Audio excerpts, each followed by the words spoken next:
요엘서의 가장 중요한 주제는 무엇이냐면 바로 이 여호와의 날입니다. 여호와의 날. 이 요엘서는 이 여호와의 날에 대해 말씀하고 있다. 우리는 이렇게 말할 수 있습니다. 1장에서 요엘은 이 여호와의 날이 심판의 날이라는 것을 말씀합니다. 그런데 그 심판의 정도가 어떠하냐? 우리 4절 말씀, 1장 4절 말씀을 보면 이렇게 말씀합니다. 밭중이가 남은 것을 메뚜기가 먹고 메뚜기가 남긴 것을 느치가 먹고 느치가 남긴 것을 황충이 먹었도다. 팥중이, 메뚜기, 느치, 황충 사실 다 비슷한 종류죠. 그러나 어쨌든 이렇게 남는 것 하나 없이 싹 먹어치우는 그런 일을 당하게 될 것이다라는 겁니다. 자, 이것이 바로 이 여호와의 날이라는 거예요. 완전히 이스라엘 땅이 황량하게 황폐해지는 그런 모습으로 변화가 되게 되는 거죠. 자, 1장 15절에서 이렇게 말씀합니다. 슬프다 그날이여 여호와의 날이 가까웠나니 곧 멸망같이 전능자에게로부터 이르리로다. 우리가 또 함께 읽은 2장 2절 말씀, 2장 12절 하반절에도 이렇게 말씀해요. 여호와의 날이 크고 심히 두렵도다. 당할 자 누구이랴. 여호와의 날은 이렇게 심판의 날이다 말할 수 있습니다. 그런데 이렇게 여호와의 날이 심판의 날이 된 것은, 이스라엘에게 멸망의 날이 된 것은 바로 이스라엘 자신의 죄악 때문입니다. 그런데 우리가 이제 호세아에서도 살펴봤듯이 하나님은 그런 이스라엘을 완전히 멸하지 않으시고 우리를 구원받을 길을 열어주십니다. 오늘 본문 12절에서도 이렇게 말씀합니다. 여호와의 말씀에 너희는 이제라도 금식하고 울며 애통하고 마음을 다하여 내게로 돌아오라 하셨나니. 여호와의 말씀에 너희는 이제라도 금식하고 울며 애통하고 마음을 다하여 내게로 돌아오라. 우리 어제도 살펴봤었죠. 호세아서에서도 여호와께 돌아가자 이렇게 하잖아요. 하나님은 애굽에서 종로로 타던 이스라엘 백성들을 너무나도 사랑하셨고 그래서 그들을 출애굽시키셨고 젖과 꿀이 흐르는 가나안 땅에 들어가서 살게 하셨습니다. 그 크신 은혜와 사랑을 받은 이스라엘 백성들은 하나님을 사랑하고 섬겼어야 됐습니다. 그러나 그들은 하나님을 버리고 이방신을 쫓았죠. 그렇게 하나님으로부터 멀리 떠나서 이제 심판의 대상이 되었는데, 그래서 오늘 우리 본문의 2장의 본문의 앞절에 보면은 군대의 모습이 등장하잖아요, 그렇죠? 결국 이스라엘 백성들이 어떻게 멸망할 것인가에 대해서 또 잘 묘사하고 있는 것이다라고 말할 수 있는데, 어쨌든 그런 심판의 대상이 되었지만 하나님은 그들을 끝까지 포기하지 않으셨습니다. 수많은 선지자들을 통해서 하나님께로 돌아오라 말씀하셨고 또 그렇게도 돌아오지 않았지만 계속해서 하나님은 그 멸망한 이스라엘 백성들, 결국 나라가 멸망한 이스라엘 백성들에게까지도 계속해서 돌아오라고 말씀하십니다.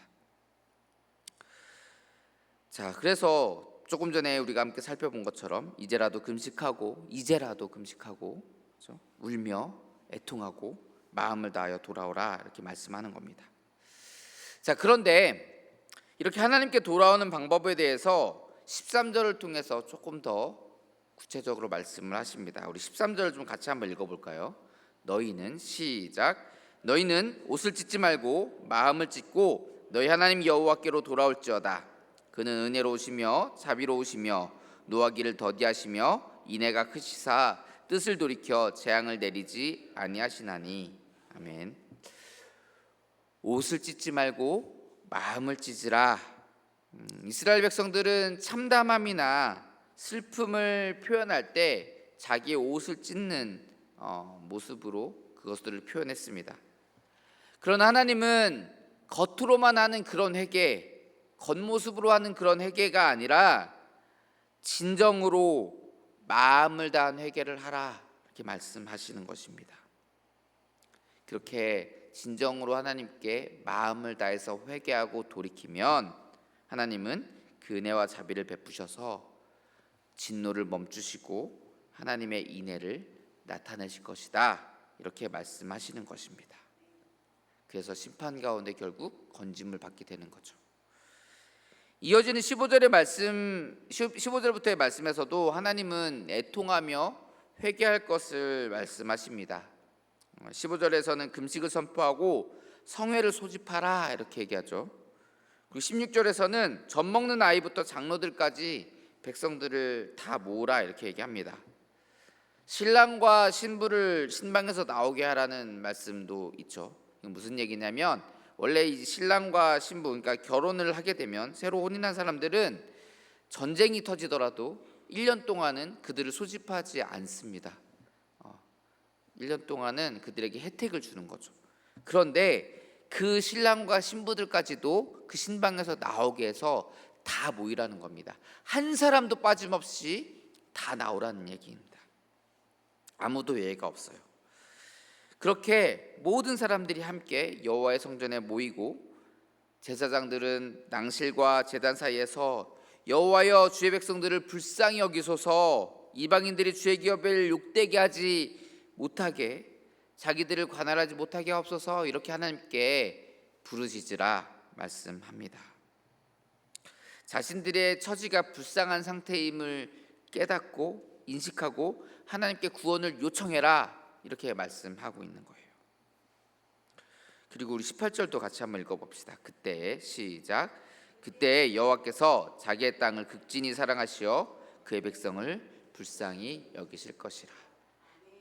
이렇게 하나님 앞에 모두가 함께 나와서 부르짖으며 자신의 죄악을 용서받기를 간구하는 이 백성들에게 하나님은 자기의 땅을 극진히 사랑하셔서 그 백성을 불쌍히 여기실 것이다, 이렇게 말씀하는 것입니다.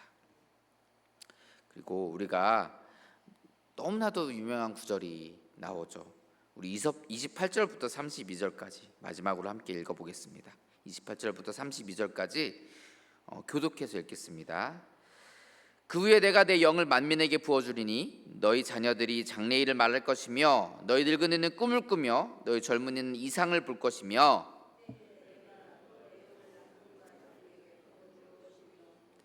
내가 이적을 하늘과 땅에 베풀리니 곧 피와 불과 연기 기둥이라.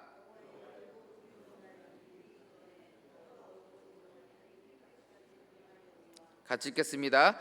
누구든지 여호와의 이름을 부르는 자는 구원을 얻으리니 이는 나 여호와의 말대로 시온산과 예루살렘에서 피할 자가 있을 것이며 남은 자 중에 나 여호와의 부름을 받을 자가 있을 것임이니라.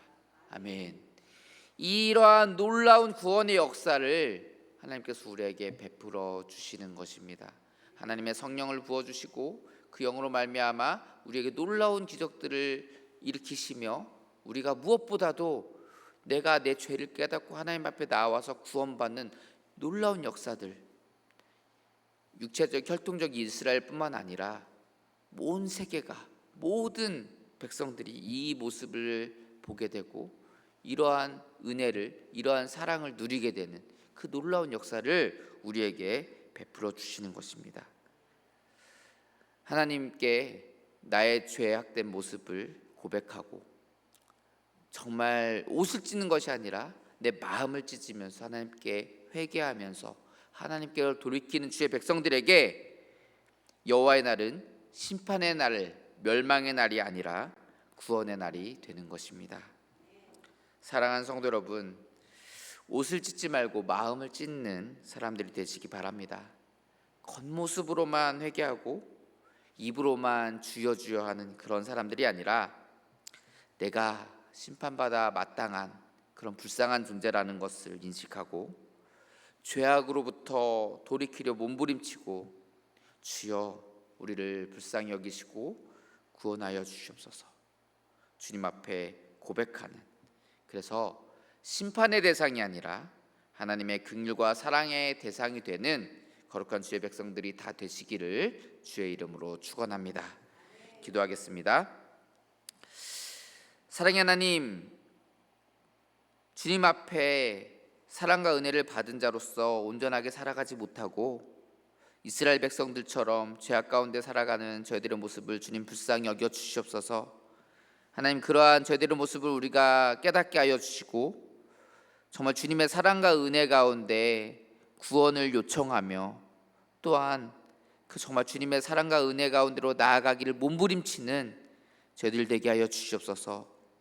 우리가 옷을 찢는 것이 아니라 마음을 찢고 주님 앞에 회개하는 저희들 되게 하시며 그렇게 하여서 정말 주님께서 주시는 은혜와 사랑을, 그 구원의 놀라운 역사를 누리는 거룩한 주의 백성들이 다 되도록 인도하여 주시옵소서. 날마다 주님의 사랑과 은혜 가운데 정말 주님의 뜻대로 살아가는 우리 모두 되게 하여 주시옵소서. 날마다 함께 하실 줄 믿사오며 거룩하신 예수님 이름으로 기도합니다. 아멘. 찬양하고 기도하겠습니다.